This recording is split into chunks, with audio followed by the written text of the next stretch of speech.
Hello and welcome back to Boxing Social in association with Betfred. My name is Ayman. We are here in Jeddah with the one and only Buddy McGirt as we creep closer to fight night. Buddy, first of all, how are you doing? Good, and yourself? Yeah, I'm not too bad at all. Let's talk about, first of all, Zizou. There's a lot of buzz about Zizou in and around the camp, in and around the whispers around boxing. Talks about him as a fighter and as the future prospect as himself. I mean, you know, he's still going to school. He just started school. He's learning. So he's doing on-the-job training right now. So it's good. It's a building process. It's not going to happen overnight, but eventually we'll get there. But when you have someone who's embryonic in their career, what do you look for, the little things that you look for to say, this fight is improving, this fight, I've got something to work with here? Exactly. So, you know, right now, we just want to get him out the gate right now in a fight and see where he's at. You know, everything in the gym is one thing and fight is another. So after Saturday night, I can tell you where we're at. Callum Smith, talk about the progression that you've had with Callum Smith from the moment that Callum Smith walked through the gym to where he's at now as well under your tutelage, buddy. He's coming along very well. I mean, we're both learning more about each other. You know what I mean? The communication is there, the respect is there. So everything is falling in place properly. You know, we're just taking it one day at a time. When we saw Callum Smith last out in his light heavyweight debut, we saw him in devastating fashion with that ruthless finish there. Did you see that, behind the scenes, that power carrying up from super to light heavyweight with Callum? Personally, I thought it would be a body shot. You know what I mean? Because he's a heck of a body puncher. So I thought it would be a body shot, mid-round. Callum Smith, a lot of line for him with Matthew Bodley, but sticking on Matthew, is he the type of fighter that you game plan for specifically, or you just let Callum do his thing and adapt in the ring? We got to set the tone, and we got to keep it once we set it.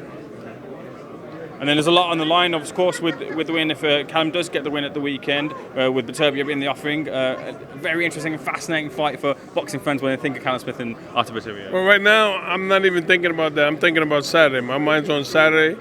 Get that over with, and then on Sunday we can talk about the next fight. That's fair enough. I'll talk to you on Sunday as well, no problem. Buddy, can I pick your brain on, you've got Billion Boxing brain, Usyk-Joshua too. A lot of people talking about this fight. What do you see in this fight? It all depends on the strategy each man uses, because they both have something to prove. So right now, I mean, I'm not going to pick a winner. I just want to sit back and watch a good fight.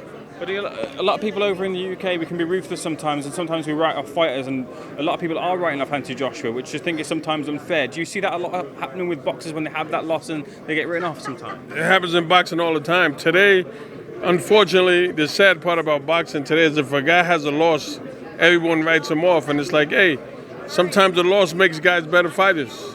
So because a guy loses a fight doesn't mean his career is over. But unfortunately, because this guy Philip right behind me, he's scared me to hold the mitts for him. Why were scared to when he hits my hands on the mitts, his hands hurt. Why was so scared? This guy's scared of my power. I'm scared of his power. My mitts are scared of his power. Future world champion Filip Hrgović? Oh, without a doubt. Guy can fight, he can punch. Very smart, definitely a future champ. Sticking on the credit side, do you think if Usyk-Joshua does get the win at the weekend, he will get the credit from the fans? Yes, but you know how the boxing game is, man. You know, if he wins, then you're going to have the naysayers, you're going to have the most people that are positive, saying we knew he can do it. So there's always something in boxing, but that's the way the fight game is. But can I grab your thoughts on a couple of other things? First of all, Tyson Fury retirement, he's the undisputed, well, it will be the winner of this versus Tyson Fury, hopefully undisputed champion. You'd like to see that fight? I would love to see it, but who knows what Tyson Fury is going to do. So we got to sit back and wait and see what he does. He's in the driver's seat, so we got to wait on him. A couple of quick predictions I need to get from you. Canelo Triple G, your thoughts on that one?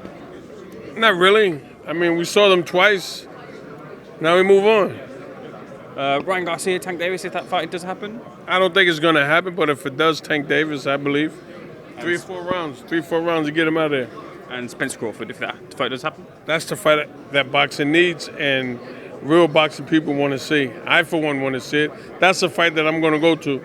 I'm going to buy a ringside ticket, 2 ringside tickets, and go check it out. Do you think we get it this year?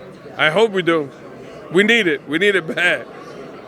Just one final thing. Eubank Jr. Ben, we've seen their dads fight years back. Now we're getting the sons fighting. Interesting. But that's going to be a good fight for boxing, but I'm going to go with Ben. Buddy, pleasure speaking to you. Thank you so much for being on Social. All the best for the weekend.